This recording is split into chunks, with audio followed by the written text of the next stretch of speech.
গুৱাহাটী উচ্চ ন্যায়ালয়ে উত্তৰ গুৱাহাটীৰ ৰংমহললৈ স্থানান্তৰ সম্পৰ্কত মুখ্যমন্ত্ৰীৰ গুৰুত্বপূৰ্ণ মন্তব্য।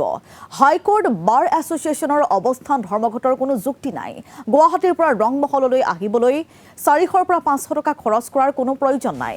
ফেব্ৰুৱাৰীত গুৱাহাটী উত্তৰ গুৱাহাটীৰ দলং মুকলি হোৱাৰ লগে লগে নিমিষতে আহি হাইকোৰ্ট পাব পাৰিব।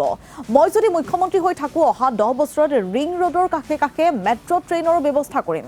যিসকলে কাৰ্য বিৰোধ কৰিছে তেওঁলোকে নিৰাশা দেখে, মই আশা দেখো। উচ্চ ন্যায়ালয়ে উত্তৰ গুৱাহাটীৰ ৰংমহললৈ স্থানান্তৰ কৰা সিদ্ধান্ত মোৰ নহয়, এয়া ন্যায়াধীশসকলৰ সিদ্ধান্ত। প্ৰথম পৰ্যায়ত 500 কোটি টকাৰে আৰম্ভ কৰি পৰৱৰ্তী সময়ত আৰু 1200 কোটি টকা খৰচ কৰি এখন পূৰ্ণাংগ জুডিচিয়েল চিটি তৈয়াৰ কৰা হ'ব। অহাকালি ভাৰতৰ উচ্চতম ন্যায়ালয়ৰ মুখ্য ন্যায়াধীশ তেখেত আমাৰ উত্তৰ গুৱাহাটী ৰংমহললৈ আহিব। গুৱাহাটী উচ্চ ন্যায়ালয় আৰু যিখন আমি জুডিচিয়েল চিটি আমি ৰংমহলত বনাব খুজিছোঁ তাৰ তেখেতে আধাৰশিলা স্থাপন কৰিব।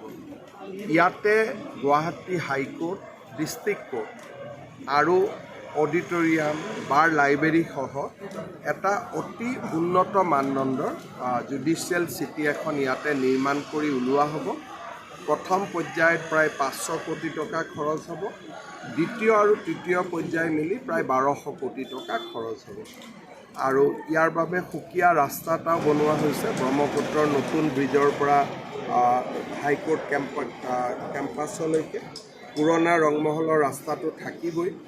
নাৰেংগী কৰোৱাৰ দলং, গুৱাহাটী উত্তৰ গুৱাহাটী দলং, এসময়ত গুৱাহাটীৰ এইটোৱে কেন্দ্ৰীয় স্থান হৈ পৰিব।